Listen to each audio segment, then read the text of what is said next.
modal must, qui veut dire devoir, must. Donc un modal, c'est un mot qui est invariable, qui aide à la construction d'un autre verbe. C'est ça un modal. Donc must signifie devoir. Il faut que. Alright. Donc lorsqu'on donne un ordre, on dit I must, je dois. You must, tu dois, et ainsi de suite. Donc de la première personne à la dernière personne, il ne change pas. Ainsi ça donne donc I must go. Ici, je dois partir. Je dois partir. C'est un ordre. I must go. Je dois aller. Je dois partir. You must go. Tu dois partir. Tu dois partir. You must go. He must go. Il doit partir. Vous voyez que la conjugaison est très simple en anglais. On a must go à toutes les personnes. Pourquoi? Parce que le must étant un modal, il ne varie pas. Donc automatiquement, tous les verbes qui viennent après ne varieront pas non plus. Donc, must go à toutes les personnes. C'est logique. He must go. Il doit partir. She must go. Elle doit partir. It must go. It, c'est pour les objets ou les animaux. Donc, imaginons que l'animal doit partir, le chien doit partir. It must go. Ou la voiture. Peu importe, le it, c'est tout sauf un être humain. Il ou elle doit partir. It must. Nous devons partir. We must go.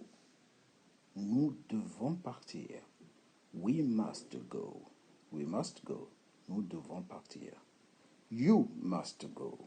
Vous devez partir. Vous devez partir. You must go. They must go. Ils doivent partir ou elles doivent partir.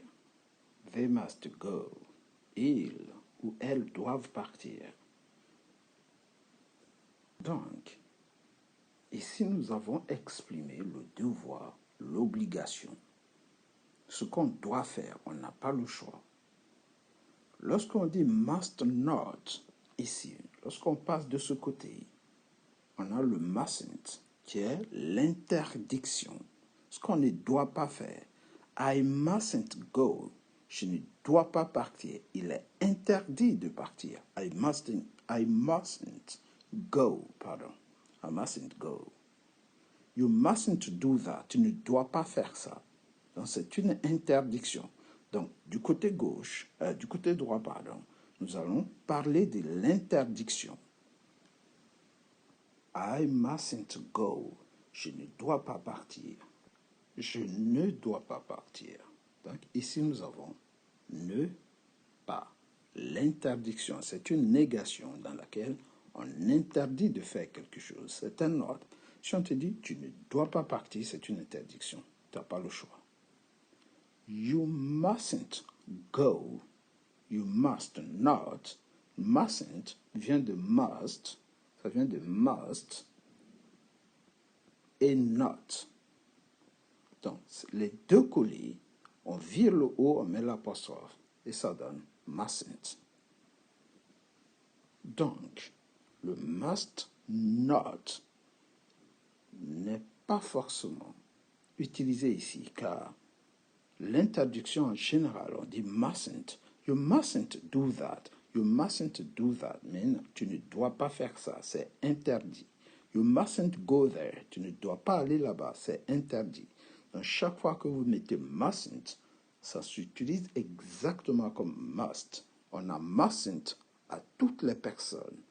Et on rajoute tout simplement le verbe go qui ne change pas. Parce que si mustn't ne change pas, le verbe qui suit ne doit pas changer non plus. Donc, conjuguer en anglais, c'est répéter plusieurs fois la même chose à toutes les personnes. I mustn't go. You mustn't go.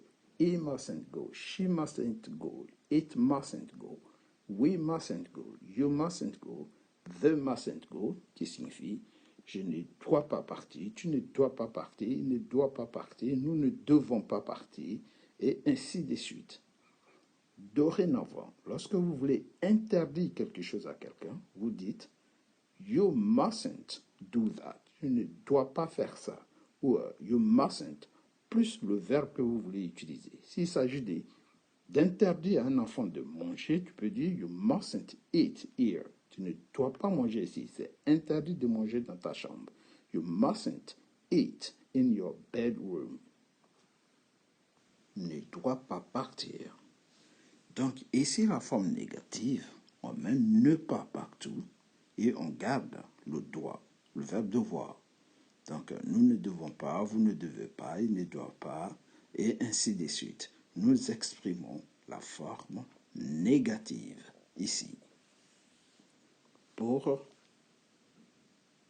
interdire. All right. Avec le modal must. On récapitule. Donner des ordres en anglais. Pour exprimer l'obligation, nous allons utiliser le modal must, qui signifie devoir. Je dois partir, I must go. Tu dois partir, you must go. Il doit partir, he must go. Elle doit partir, she must go.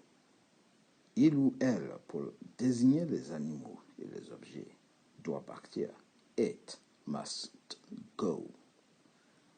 Nous devons partir, we must go. Vous devez partir, you must go. Il ou elle, au pluriel, doivent partir. They must go. Donc, l'obligation ici est représentée par le must. Pourquoi dit-on que c'est un modal? Vous voyez, de la première personne à la deuxième personne, il reste invariable. Et ça reste un auxiliaire modal. Qu'est-ce qu'un auxiliaire? C'est un mot qui aide à la construction d'un autre verbe. Ici, le verbe, c'est go. Donc, must aide à construire. Go. À la forme négative, on dit must not. Mais lorsqu'on les contracte, ça donne mustn't. I mustn't go. Je ne dois pas partir. You mustn't go. Il ne doit pas. Tu ne dois pas partir, pardon. He mustn't go. Il ne doit pas partir. She mustn't go. Elle ne doit pas partir. It mustn't go. Il ou elle, pour les animaux, ne doit pas partir. We mustn't go. Nous ne devons pas partir. You mustn't go. Vous ne devez pas partir. They mustn't go. Ils ne doivent pas partir. En 2 secondes, vous savez conjuguer en anglais. Mais vous voyez, en français, c'est plus difficile. Toute personne qui sait bien conjuguer en français devrait trouver la conjugaison en anglais très, très facile. Parce qu'il n'y a pas de changement, il n'y a pas de variation. Le mot reste identique du début à la fin. Donc, si on réfléchit bien, la conjugaison n'existe vraiment pas en anglais. C'était tout pour aujourd'hui, pour cette petite leçon sur le modal must. All right.